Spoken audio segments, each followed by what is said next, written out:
sommes dans un lycée qui se situe à Marcq-en-Barœul, il y a actuellement 420 élèves, un peu plus de 420 élèves en formation initiale sous statut scolaire, donc des élèves de CAP et de Bac Pro, et nous avons un peu plus de 120 apprentis en Bac Pro et en BTS.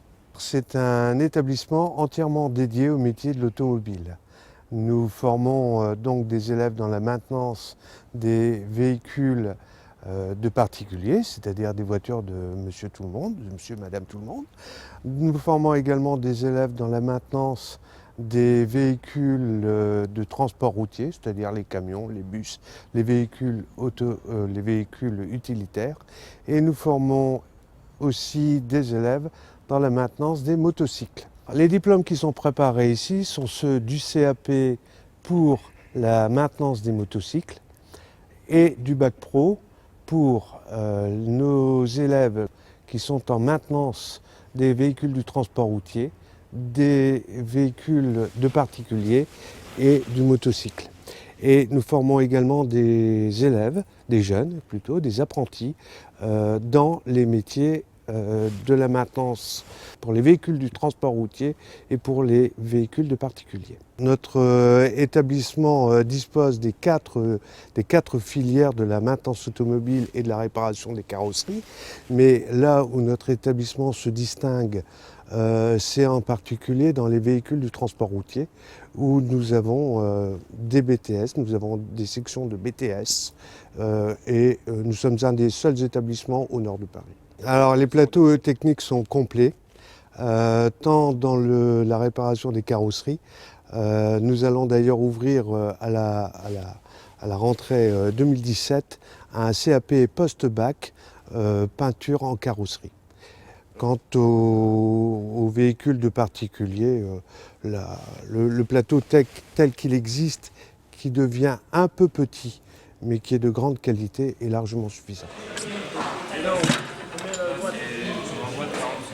Alors au niveau de l'établissement, nous avons une particularité, c'est-à-dire que nous avons à la fois des élèves en formation initiale et puis des élèves en apprentissage. Au sein de l'établissement, nous avons environ 470 élèves. Donc avec autant de jeunes à gérer, il y a bien évidemment un cadre à poser, ce qui rassure tout le monde, on sait ce qu'on a le droit de faire ou de ne pas faire. Et puis après, il faut leur donner envie d'y venir, d'y rester. Donc nous avons ouvert il y a 2 ans la maison des lycéens, qui est derrière moi, où les jeunes peuvent s'y rendre sur le temps du midi. Ils s'y rendent aussi lorsqu'il y a des professeurs en formation ou absents. Et là, à la rentrée, nous avons décidé d'ouvrir aussi la maison des étudiants. Je pense que l'intérêt justement de mettre ce genre de choses en place, c'est que ça permet à nos jeunes d'appartenir à l'établissement. Moi, je leur dis souvent, lorsqu'ils jettent devant l'établissement à mes gauches, je leur dis c'est votre établissement, c'est votre image. Donc c'est important qu'au travers de tout ce qui se passe dans l'établissement, ils puissent être valorisés. D'ailleurs, nous avons eu un inter-CVL l'année dernière. Les jeunes ont pu exposer les choses qui se font dans l'établissement et ils ont été heureux de se rendre compte que finalement, par rapport à d'autres lycées généraux, ils n'avaient pas du tout à rougir de leurs activités et qu'il se passait plein de choses. Donc moi, je pense que ces activités permettent de les valoriser, leur permettent aussi de vivre ensemble. C'est quand même aussi un de nos axes très importants au niveau de l'école. Et puis de pouvoir passer finalement ces années scolaires de lycée le mieux possible sur le plan éducatif et de par là même pouvoir s'investir sur le plan pédagogique.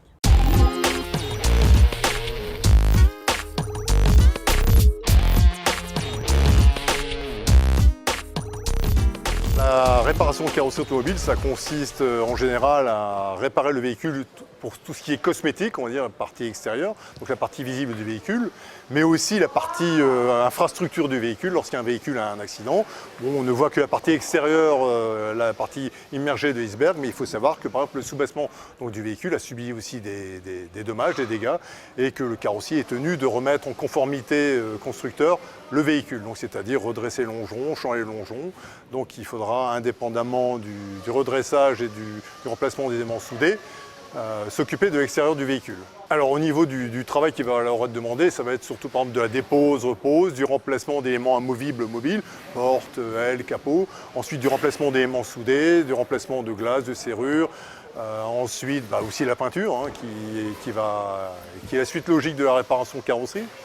Et ensuite remettre le véhicule en conformité donc, au niveau des formes, des couleurs, des jeux, des jours, des affleurements et des alignements. La réparation n'a été faite que sur le dessus. Voilà, ils n'ont pas été assez loin, ce qui fait que le problème... On parle de remplacement quand l'élément n'est plus suffisamment et trop abîmé pour être réparé, mais dans tous les cas, on essaiera quand même de réparer l'élément pour conserver ses caractéristiques mécaniques d'origine. Donc dans tous les cas, on essaiera de réparer, et là, lorsque la réparation n'est plus possible, parce que le coût moyen de la réparation est supérieur au prix de la pièce, par exemple. Alors pour les voitures que l'on a, c'est soit des véhicules que des clients nous donnent pour s'en défaire, plutôt que de s'en séparer et les mettre à la casse, ou alors ce sont des véhicules qui nous sont donnés par les constructeurs, ou alors des véhicules que nous on ramène, par exemple lorsqu'on a un travail à faire dessus, un petit travail, donc les élèves après mettent en pratique ce qu'ils ont déjà vu à l'atelier sur les véhicules en conditions réelles. J'ai choisi cette formation parce que mon père il est dedans et j'aimerais bien ouvrir un garage de carrosserie. Et là, dans la carrosserie, ce que je préfère, l'atelier. Les cours c'est pas trop dérangeant, mais l'atelier c'est ce que je préfère. Parce qu'on découvre le métier et c'est intéressant. Là, pour l'instant, la soudure. C'est intéressant comment réparer les voitures avec la soudure OA. En fait, on peut coller des morceaux de tôle pour réparer un véhicule. C'est un métier où là, la théorie et la pratique sont indissociables. La technologie fait partie intégrante de la formation. On ne peut pas parler d'un longeron, d'une remise au cœur d'un longeron sans savoir comment ça fonctionne et quels sont les critères de réparabilité de l'aimant à changer ou à réparer. Donc il y a d'abord de la technologie, ça c'est impératif, la connaissance des produits, la connaissance des matériaux, les règles de l'art. Et ensuite, outre la technologie, après il y a la pratique qui se fait là, directement en atelier. L'école leur donne les bases et ensuite c'est un métier manuel où là il faut énormément de pratique. C'est un métier, en carrosserie c'est plus de l'apprentissage manuel et ça s'apprend pas dans un livre. Il faut avoir qu'un maître vous ait montré le geste et répété le geste plusieurs fois avant de le maîtriser. Donc comme beaucoup de jeunes, comme tout à chacun, effectivement lorsqu'on a commencé on n'a jamais été aussi performant qu'un ancien qui a 30 ans de métier, quoi. Mais donc là c'est en forgeant qu'on devient forgeron, comme on dit.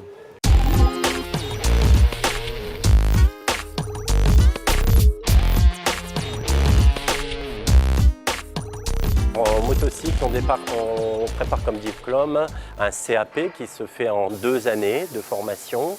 Et on a également donc un bac professionnel qui lui va se faire en 3 années de formation.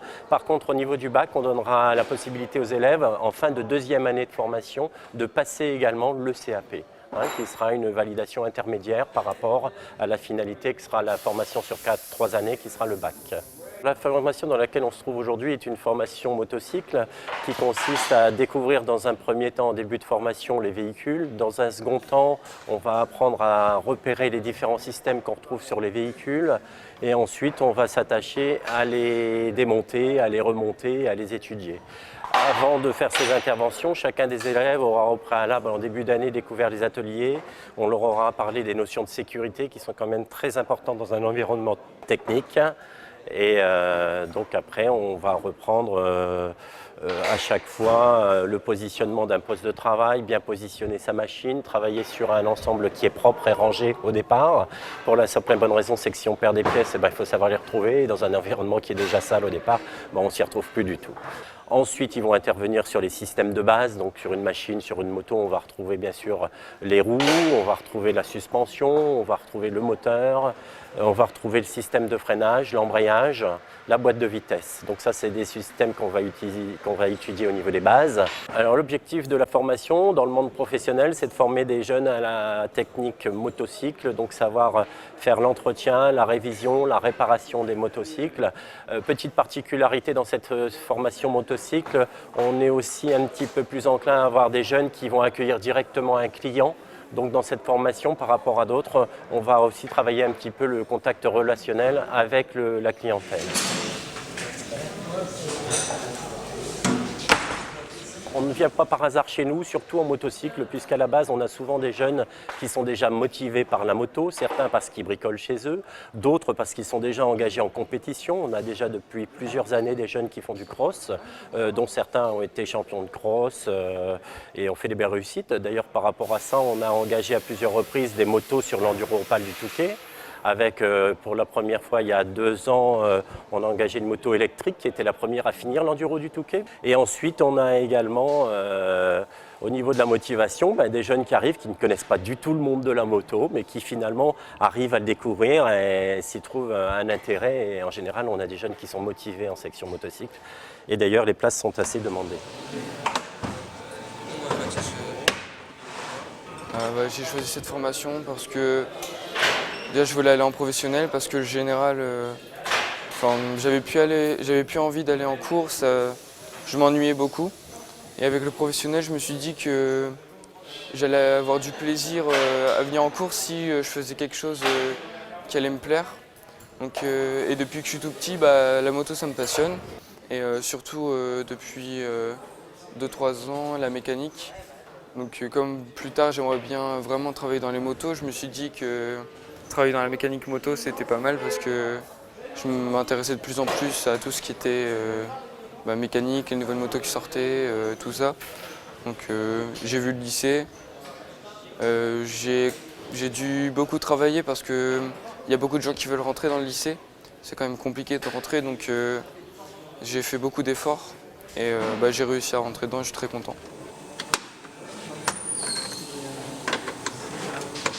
Il y a à peu près toutes les matières générales d'un collège ou d'un lycée général, mais en quantité réduite, parce qu'à côté, il y a toutes les matières professionnelles. Donc déjà, on a 8 heures d'atelier par semaine. Après, on a 2 heures de technologie, donc c'est pas comme de la technologie du collège. Là, on nous explique vraiment comment marchent les pièces d'une moto, le fonctionnement de vraiment plein de choses. Et après, il y a des matières qui sont moitié générales et moitié professionnelles. C'est vers le professionnel. Voilà. Par contre, sur cette ampoule-là, ce qui est bien, c'est qu'on arrive à voir ici la continuité entre la bande qui est là et la tige qui est là, celle-ci là. On a effectivement dans nos ateliers un travail pratique qui s'effectue sur les machines, mais ensuite, à côté de ça, on a besoin d'inculquer aux jeunes des notions d'électricité. Et par rapport à ça, ils vont devoir faire des contrôles et des mesures d'électricité sur nos véhicules. Et donc, par rapport à ça, pour éviter les mauvaises manœuvres, on les fait travailler sur des pupitres électriques qui leur permettent de visualiser globalement un circuit électrique et de manipuler sans danger un appareil de contrôle qui est tout simplement le multimètre. Alors une fois que les élèves ont obtenu leur diplôme, il y a 2 solutions. À savoir que dans les orientations qu'on constate, c'est qu'on a pas mal d'élèves qui ont fait motocycle parce qu'ils étaient très motivés par cette filière et donc se sont orientés par la suite sur des études supérieures. Donc se sont engagés sur des BTS de différents types. Ça peut très bien être du BTS de commercialisation à la vente, management d'unité commerciale, où on retrouve également des jeunes qui basculent sur un BTS en apprentissage en véhicule particulier chez nous, puisqu'on a la chance d'avoir cette formation chez nous, ce qui permet pour l'employeur dans certaines catégories d'avoir des élèves avec une double compétence, celle d'être capable de réparer un motocycle, mais également d'être capable de réparer un véhicule léger, un automobile. Et ça, c'est une compétence que certaines entreprises recherchent aujourd'hui. Ensuite, nous avons aussi des jeunes qui poursuivent et qui, pour certains, sont embauchés. Alors, il est vrai par contre que les places ne sont pas nombreuses en section motocycle, mais on a quand même pas mal d'anciens élèves qui sont en poste dans pas mal d'entreprises de la région.